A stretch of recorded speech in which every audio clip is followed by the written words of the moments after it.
मोहतरम बुज़ुर्गों, बच्चों, दोस्तों और इस्लाम की ख़वातीन उम्मत, अस्सलाम वालेकुम वरहमतुल्लाहि वबरकातुहू। मुझे उम्मीद है आप लोग खैरियत और आफ़ियत से होंगे। आज हम कौन इमाम हो सकता है और कौन नहीं, इस बारे में कुछ गुफ्तगू करेंगे। तो आप लोगों से मेरी गुजारिश यही है कि आप वीडियो आखिर तक ज़रूर देखें, आधी अधूरी वीडियो छोड़कर ना जाएं। तो चलिए वीडियो शुरू करते हैं। इमाम के लिए पहली शर्त तो मुसलमान होना है। किसी गैर मुस्लिम या मुसलमान जो खुद को मुसलमान कहे लेकिन अक़ीदे व ख़यालात गैर इस्लामी और काफिराना हो, उसके पीछे नमाज एकदम बातिल है। ऐसे ही बदअकीदा लोग जिनके अक़ायद कुफ्र की हद में दाखिल हो चुके हों और खुद को मुसलमान कहते हों, उनके पीछे भी नमाज सिरे से बातिल है, जैसे आदियानी, राफ़ज़ी, शिया। इमाम के लिए मर्द होना भी ज़रूरी है। औरत के पीछे मर्दों की नमाज नहीं होगी। हदीस पाक में है, हुज़ूर पाक सल्लल्लाहु अलैहि वसल्लम फरमाते हैं, खबरदार, हरगिज़ कोई औरत किसी मर्द की इमाम न बने।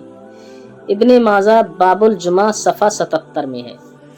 हाँ, अगर औरत औरतों को नमाज पढ़ाए तो सही हो जाएगी, लेकिन इसमें कुछ कराहत है और मेरे ख्याल में ये कराहत तंज़ीही होना चाहिए, क्योंकि फतवा आलमगीरी में इस कराहत का जिक्र करने के बाद लिखा है, औरतों का अलग अलग नमाज पढ़ना अफजल है। फतवा आलमगीरी, किताबुस सलात, बाब 5, फसल 3। तो तन्हा पढ़ने को सिर्फ अफजल बताना जाहिर करता है कि जमाअत में कराहत तंज़ीही है, जिसका खुलासा ये है कि औरत अगर औरतों को नमाज पढ़ाए तो नमाज दुरुस्त और सही है, इसमें फसाद, कमी और ख़राबी नहीं। हाँ, अकेले पढ़े तो सवाब ज़्यादा है। आजकल जो लड़कियों की तालीम के लिए दीनी मदारिस कायम किए जा रहे हैं, या किसी घर मकान में अगर वो नमाज व जमाअत कायम करें तो इसमें कोई गुनाह नहीं। और ये भी ख्याल रखना चाहिए कि जमाअत से नमाज पढ़ने में जितना दिल लगता है, इतना तन्हा पढ़ने में नहीं। और मसला इख्तलाफी है। इमाम आज़म के अलावा दीगर कई इमामों के नज़दीक बिला कराहत जायज़ है और तशद्दुद मुनासिब नहीं, जबकि कई हदीसों से भी औरत का औरतों की इमामत करना साबित है। हनफी मसलक की किताबों में भी इस मसले का जिक्र करने के बाद लिखा है, अगर वो जमाअत से नमाज पढ़ें तो इमाम आगे ना खड़ी हो बल्कि दरमियान में हो। इसमें भी इशारा मिलता है कि ये हजरात अगर इसको गलत समझते तो इसकी तरकीब ना बताते। और जनाजे की नमाज अगर औरतों को पढ़ना पड़े और औरतें ही मुक्तदी हों तो औरत की इमामत बिला कराहत हनफी उलमा के नज़दीक भी जायज़ है, बल्कि अगर उसके पीछे मर्द भी खड़े हो जाएं तो इन मर्दों की नमाज नहीं होगी, लेकिन नमाज जनाजा जो फ़र्ज है वो अदा हो जाएगी, क्योंकि नमाज जनाजा सब पर फ़र्ज नहीं, अगर चंद या एक भी पढ़ ले तो सबके ज़िम्मे से उतर जाएगी, और अगर कोई ना पढ़े तो सब गुनाहगार तारिके फ़र्ज होंगे। ऐसा ही लिखा है इमाम अहमद रज़ा फाजिल बरेलवी ने फतावा रज़विया जिल्द 6 सफ़ा 620 पर, फतावा आलमगीरी में भी जिल्द 1 सफ़ा 85 पर है। यानी अगर नमाज जनाजा में औरतों की इमाम हो तो कोई कराहत नहीं। इस सब का खुलासा ये है कि अगर किसी जगह कुछ औरतें हैं या वहाँ रहती हैं और वो जमाअत से नमाज पढ़ें तो गुनाह नहीं, लेकिन पाबंदी के साथ मोहल्ले की औरतों को बुलाकर जमाअत कायम करना सही नहीं। औरतों को जमाअत के लिए घर से निकलने की इजाज़त नहीं।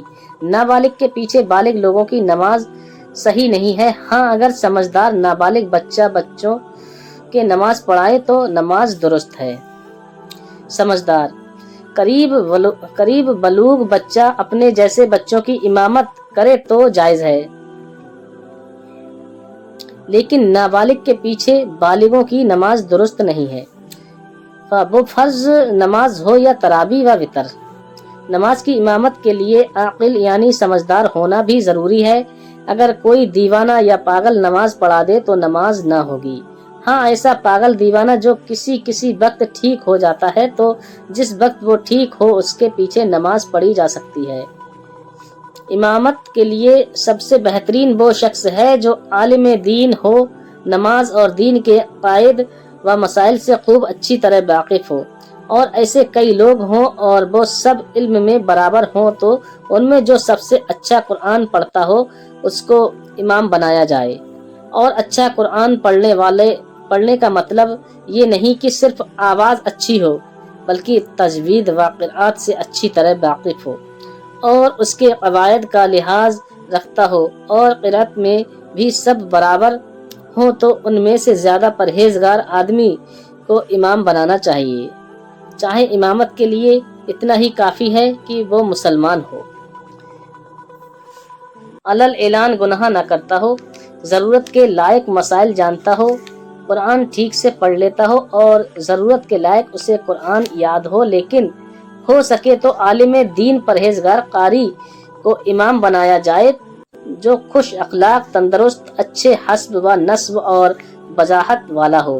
میں نے دیکھا ہے کہ خوش اخلاق و صلاحیت، سوجھ بوجھ رکھنے والے پرہیزگار امام کے نماز پڑھانے سے نمازیوں کی تعداد میں اضافہ ہوتا ہے۔ مجھے امید ہے آپ لوگوں کو یہ ویڈیو پسند آئی ہوگی، اور پسند آئی ہے تو اپنے دوستوں تک اور سبھی میں شیئر کریں اور ایک لائک کریں، اور چینل پر پہلی بار آئے ہیں تو میرے چینل کو سبسکرائب کر لیں۔ السلام علیکم ورحمۃ اللہ وبرکاتہ۔